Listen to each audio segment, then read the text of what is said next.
وصلاة مولانا على الممدوح في طه وفتح والضحى وبفاته، وعلى النجوم الزهران المصطفى، وعلى الصحابة بالأصيل وباكرين. يا رب فرض عن الإمام الشافعي شيخ المشايخ بهجة، يا رب صل على النبي وآله والصحب ما جاء السحاب بماضي. اللهم صل وسلم وبارك سبحان ربك رب العزة عما يصفون وسلام على المرسلين والحمد لله رب العالمين.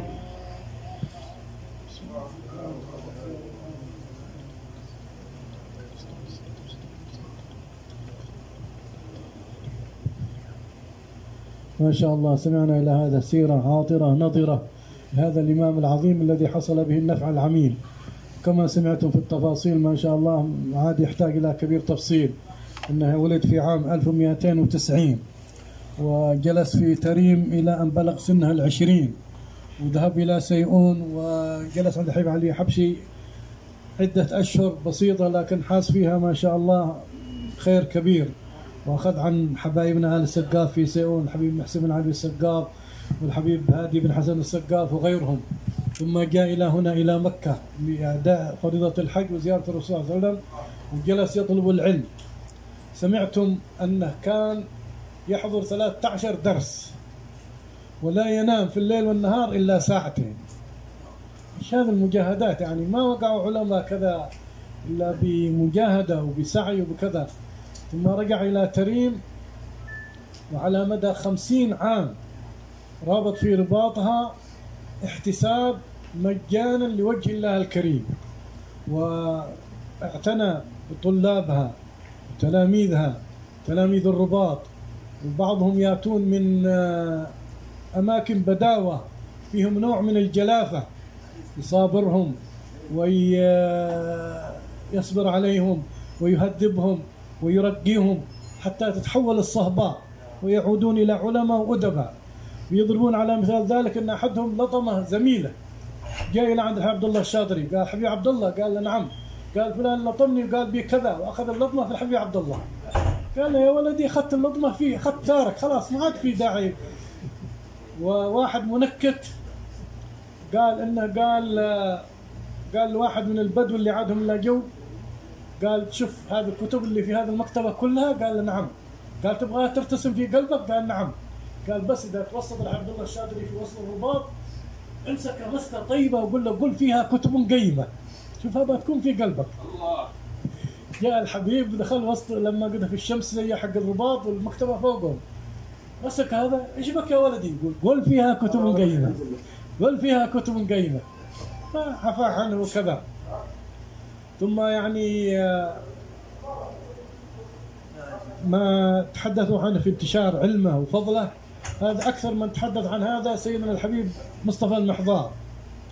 قال علم الشاطري مجرب بالانتشار، قال ما شاء الله انتشر في الأقطار، وصل إلى جاوة بعيدة المضمار من ليبار وزنجبار، وما شاء الله قال ما في مكان إلا وهو وصله. قال رأينا في كل بلدة من البلدان علم من أعلام الشاطري منصوب، في كل رقبة علم من علامة معصوب. وقال ما شاء الله علم انتشر وعم البشر، وعم ما شاء الله انتفع به جم غفير وخلق كثير. وقال الحبيب علي بن محمد المحضار هذا، قال ما دخلت بلد في جاوة ولا جزيرة ولا ديسة على قولهم من أسماء بلدان جاوة، وسألت عن أي مدرسة فيها إلا وجدت أساتذتها إما من طلاب عبد الله الشاطري أو من طلاب تلاميذه. الحبيب محمد بن عقيل بن يحيى قال كنت في زقاق في عدن، واثنين حمالين يتحاورون في مسألة، قال واحد منهم يقول أنا سمعت الحبيب عبد الله الشاطري يقول كذا كذا. قال قلت له وين تعرف عبد الله الشاطري؟ قال أنا كنت في الرباط. قال إذا الحق مع هذا الذي قال سمعت الحبيب عبد الله الشاطري كذا. قال الحبيب عبد الله بن محسن العطاس إني أرجو أن يبعث عبد الله الشاطري أمة واحدة. قالوا في هذا حديث روى أبو يعلى والبيهقي عن أنس رضي الله عنه أنه صلى الله عليه وسلم قال أجود الأجواد أجود الأجواد، الله أجود الأجواد، وأنا أجود بني آدم. وأجود الأجواد رجل علم علما فعلمه فنشره، يبعث يوم القيامة أمة وحده. هؤلاء ما شاء الله علموا وأفهموا ما شاء الله. كما ذكر يعني تخرجوا طلاب على يديه بلا حساب، يعني قالوا في بعض الإحصائيات أنها بلغت 13,000. يعني هؤلاء اللي هم علماء أعلام من غيرهم كذا. قال لو لم يكن من خريجي رباط تريم إلا الحبيب علي بن شهاب والحبيب حسن بن إسماعيل لكفوا. فكيف هناك حوالي 6 أو أكثر أسسوا أربطة. سيد الحبيب حسن بن إسماعيل أسس رباط عينات، سيدنا الحبيب محمد الهدار أسس رباط البيضة، سيدنا الحبيب عبد القادر بن فقيه أسس دار الحديث، سيدنا الحبيب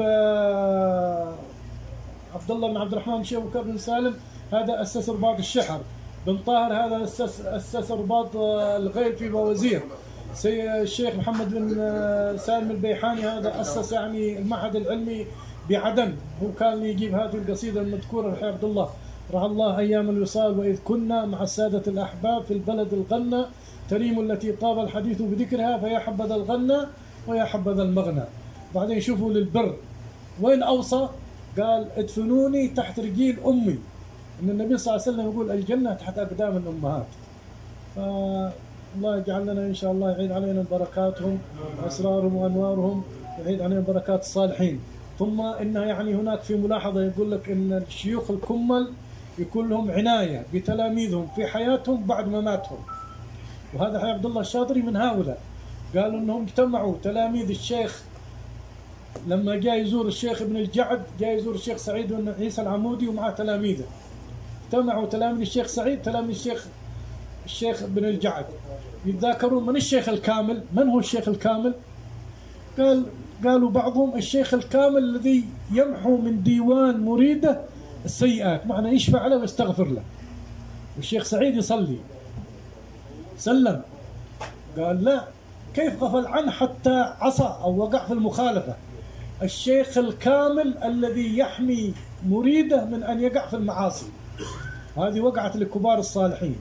سيدنا الحبيب عمر بن عبد الرحمن العطاس لما حج الشيخ علي بن عبد الله باراس جاء هنا إلى مكة واشتهى لحم، جاء يبغى يشتري لحم، كل ما جاء يشتري لحم طلع له واحد درويش يقول له لا تشتري.